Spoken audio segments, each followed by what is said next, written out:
I went to a conference in Macau last summer, and I had a difficult time because I kept thinking about foods that I wanted to have from back home that really weren't available in Macau. It's very difficult to find healthy foods over there because this is a tourist town. It's kind of like the equivalent of going to Las Vegas and trying to find a restaurant that offers healthy options. And I got very depressed over it. And that's when I really woke up to the fact that maybe my eating habits were a little bit out of control. After I got home from Macau, one night I had a bad dream. I dreamt that I had gone to another computer Olympiad conference, and my ex girlfriend was there. She also studied theoretical computer science.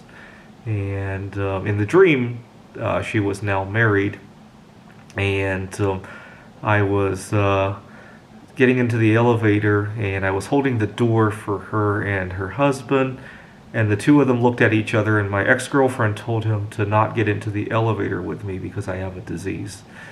And this was back in the summer of 2019, before any concept of social distancing. And I woke up shaking and sweating because it made me realize maybe I need to do something about my eating disorder. And so, not long after that, I made the resolution in 2020 to eat healthier. And what's really ironic is that I often dream things that later happen in some capacity. And sure enough, in March, nobody was getting into elevators with anybody else over a disease, right? It wasn't specific to me, but that's how my dreams usually turn out. There's some nugget of future prediction to it. And not necessarily just my dreams of at nighttime. When I was 15 years old, I used to have a big fear of flying. And I told my parents, I'm never going to fly again. And my mom said, well, what do you think about your grandparents? You know, my grandparents live in Taiwan. Don't you need to visit them when they are sick or go to their funerals one day? And I said, well, you know, we have good technology now. I could connect with them online. My mom was so upset, like flying off the handles kind of upset. And unfortunately, in 2020, that has kind of come to pass, and I really regret making that wish now. So I've been sleeping very well during the pandemic because, well, two reasons actually. Number one is because I get to sleep on my own timetable, and I sleep very well. I don't have insomnia. I only have, how would I describe this? 24-hour cycle context kind of insomnia, right? If I have to sleep once every 24 hours, yes, I have insomnia. If I get to sleep on my own timetable, if I get to control the planet, right, and how fast it spins, no, I would not have insomnia. That's kind of unfortunate. I almost thought about at one point of just perpetually traveling, right? Because right now I'm in Wallace, Idaho. If I had my own private jet, right, and I could perpetually travel different places, I could always sleep at night, but on my own timetable, right?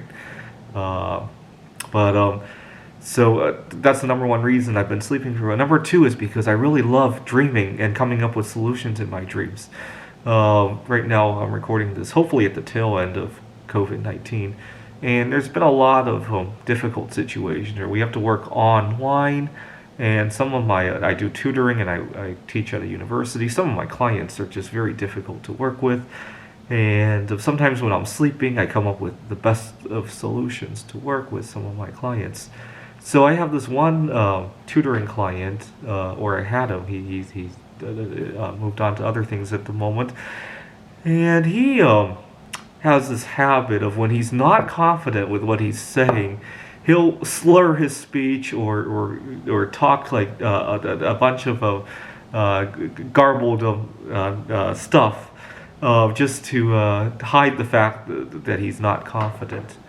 And sometimes in the middle of dreaming, I'll come up with ways to deal with that, and it's been very good. Sometimes I have, because everybody's emailing each other now, sometimes I get a very cryptic email from one of my coworkers or my boss. I love it when it's an email. See, if this were happening in person, I might not come up with the best things to say, but in an email, I get to actually sleep on it. And that is so nice. Sometimes I'll be reading a paper So I was reading. Earlier this year, I was programming the computer AI for the game of Pandemic. I had a hard time understanding the official rules of the game, and then I dreamt of. I went to sleep, and I dreamt that this god was shooting virus particles from the sky and infecting cities, and then outbreaks would occur, and it was like a real life game of Pandemic, which we're all playing right now, right? All 8 billion of us, right?